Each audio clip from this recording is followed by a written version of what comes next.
Chers amis, bonjour, et nous nous retrouvons donc pour la paracha de Vayeshev, d'après les enseignements du Rav Noam Perel dans son livre Agada ou Paracha. Et nous commençons donc par le verset de la Torah qui nous dit Vayehi ba'et hahi vayered Yehuda met echav vayet adish adulami ushmo chira vayar sham Yehuda bat ish knani ushmo shua vayikachea vayavo elea. Donc, après les événements qui ont précédé, après la vente de Yosef, après la vente du frère, Yehuda quitte la famille et va s'installer près d'un ami et il prend femme et va enfanter 3 enfants. Là-dessus, le Midrash nous raconte la chose suivante. Vayehi beit hahi, ce fut en ce temps-là, Rabbi Shmuel bar Nachman patach. Shvatim hayu asukim bimcherato shel Yosef. À quoi sont occupés les 12 tribus, les frères, pas des 12, les 10 frères de Joseph? Ils sont occupés à vendre le 11e à vendre Yosef. Le Yosef, et Yosef, à quoi était-il occupé? Il était en deuil. Reuven était en deuil. Yaakov était en deuil. Yehuda Yehuda est occupé à se trouver une femme. Vakadosh Baruch Hu, et Dieu dans tout cela, il était occupé à faire avancer son plan et il était en train de créer le Mashiach. Alors, que veut dire ce Midrash?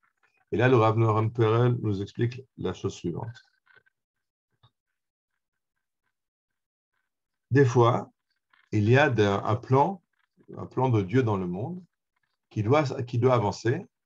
On en est conscient, on n'en est pas conscient. Là, dans notre histoire, dans cette paracha, on voit que chacun des participants, chacun des protagonistes est occupé par des préoccupations très personnelles. Alors, par exemple, il nous dit, Yosef était occupé à son deuil de la famille, puisque la famille l'a rejeté, ses frères l'ont vendu, et il se retrouve esclave en Égypte. Reuven est en deuil parce que c'est l'aîné des enfants de Yaakov, mais il a entièrement raté son rôle de chef de tribu, de chef de ses frères, puisqu'il s'est opposé à la vente de Yosef, mais les frères ont profité d'une absence momentanée de Reuven pour vendre Yosef. Donc, son rôle de leader a été remis en question et il a lancé son deuil.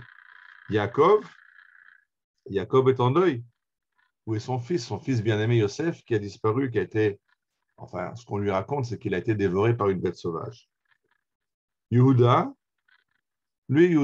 voit sa vie brisée après la vente de Yosef et il quitte son rôle de leader, c'est lui qui avait géré cette vente de Yosef, et il s'occupe de ses pénates, il s'occupe de sa vie privée, de se marier et d'avoir des enfants. Mais dans ce moment où chacun s'occupe à ses préoccupations particulières, c'est le moment où Dieu est en train de faire avancer son plan. Et, nous dit le Rav Perel, ce que le Midrash nous a enseigné, c'est la chose suivante. C'est que le plan de Dieu aura lieu, il va s'accomplir. Il ne dépend pas du tout de la volonté ou de la participation des hommes. Alors, le seul choix que nous avons, nous, en tant qu'hommes, c'est est-ce qu'on veut participer à ce projet, est-ce qu'on veut l'aider, ou est-ce qu'on veut être sur la touche, s'occuper d'autre chose, mais le plan réussira. Et dit le Rav Noam Perel, on voit l'endroit le plus flagrant, c'est Yehuda. Yehuda est occupé à sa vie privée, à se marier, à avoir des enfants. Il va avoir tout un problème avec sa belle-fille Tamar, mais c'est de cette belle-fille Tamar que va naître David Amelech, le roi David. C'est-à-dire que Yehuda, lui, a une vision personnelle. Il n'a pas pensé, je suis en train de chercher la femme avec laquelle je vais pouvoir enfanter le Mashiach. Non, il s'occupe de sa vie privée, mais Kadosh Baruch Hu dit par cette vie privée de Yehuda, moi je vais faire venir le Mashiach. Et nous dit que donc c'est un choix qu'on doit faire nous dans notre vie. Est-ce qu'on veut participer au plan d'Akadosh Baruch Hu? Par exemple, aujourd'hui, quand Dieu ramène le peuple d'Israël sur sa terre et nous donne un état florissant, on peut participer ou être sous la touche et juste regarder en spectateur. Mais de toute façon, ça aura lieu. Alors, des fois, ça a lieu par nous, sans qu'on en soit conscient. Des fois, ça a lieu sans nous. Et des fois, ça a lieu avec nous comme acteurs principaux. Alors, ce que le Rav Noam Pernou nous invite, c'est être conscient et être un acteur engagé de ce qui est en train de se faire. Alors, je voulais vous donner deux petits exemples de quoi il s'agit. Le premier, c'est une histoire qui se passe en 1947-46.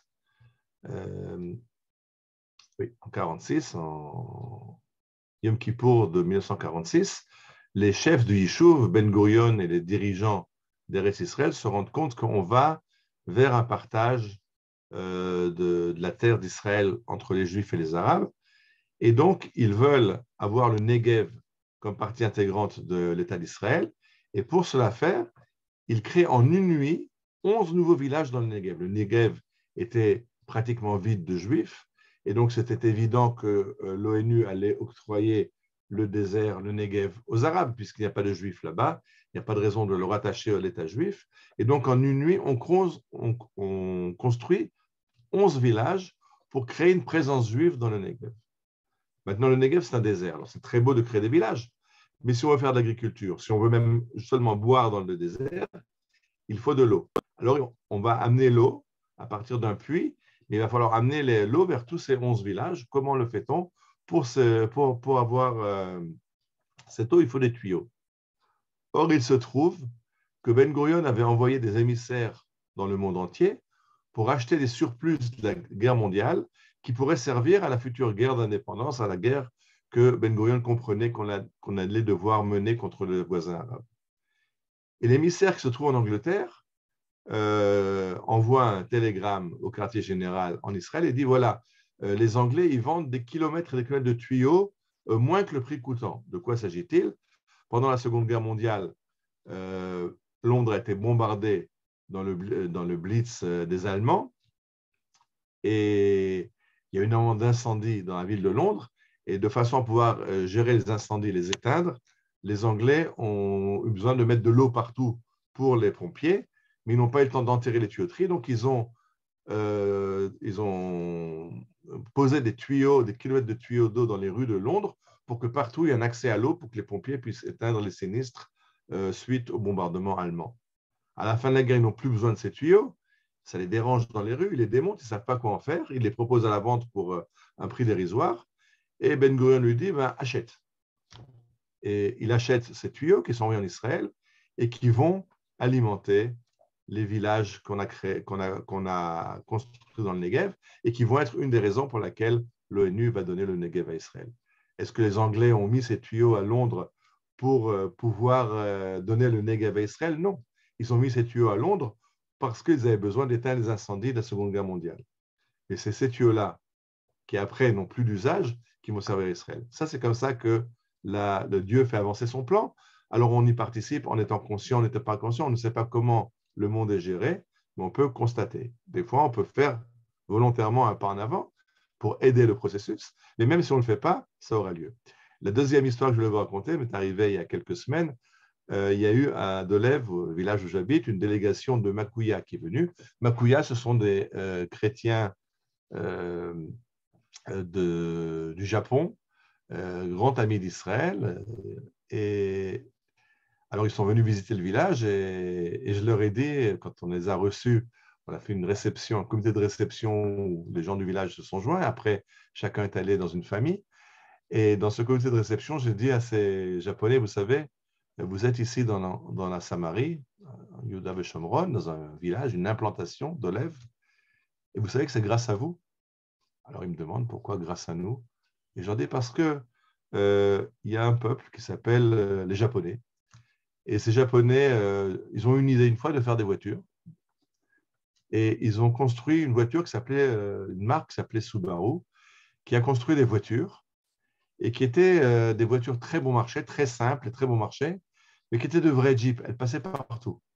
Et en fait, quand on a construit les villages de Yehuda et Shomron, au départ, il n'y a pas de route. On s'est installé sur des collines où il n'y a pratiquement rien. On a fait une piste ou un chemin de terre qui arrive au village. Et la plupart des voitures normalement constituées, les voitures européennes, n'arrivaient pas à emprunter ces routes qui étaient plus des pistes que des routes, mais les Subaru pouvaient. Et en plus, elles étaient bon marché. Donc, pratiquement tous les mitnachalim, tous les colons qui venaient s'installer à Yuda Shomron achetaient des voitures Subaru. Et grâce à ça, on a pu accéder à ces villages et commencer après cette infrastructure. Après, on a construit des vraies routes. Aujourd'hui, on peut même venir en Peugeot, en Citroën, ça marche aussi. Mais à l'origine, je dis à ces Japonais, sans les Japonais qui ont fait la Subaru, on n'aurait pas pu peupler Yehuda et Shomron. Est-ce que les Japonais ont créé cette voiture pour pouvoir permettre à Israël de faire des Itnarlot? Je ne pense pas. Ça, c'est Akadosh Baruch Hu qui gère le monde comme il l'entend. Mais, alors je dis, le plan de Dieu avance, il le gère comme il le comprend. Souvent, on ne comprend pas comment il le gère et pourquoi il le gère, mais on a un peu de possibilité dans les choses qu'on comprend de participer. Alors, participer, c'est encore mieux, mais il faut très bien comprendre, et c'est ce qu'on apprend de cette paracha, qu'on peut être occupé chacun à ses préoccupations personnelles. Quand Dieu a un plan, c'est le plan de Dieu qui va s'accomplir. Et ce plan, aujourd'hui, on le voit puisqu'on voit cette réussite incroyable qu'est l'État d'Israël, cette réalisation de ces prophètes messianiques, nous en avons parlé les prophètes. Alors, on espère avoir ce zchut, ce mérite de pouvoir participer consciemment à ce retour et à cette construction, reconstruction de l'État d'Israël et cette venue du Mashiach à notre époque. Shabbat shalom à tout le monde.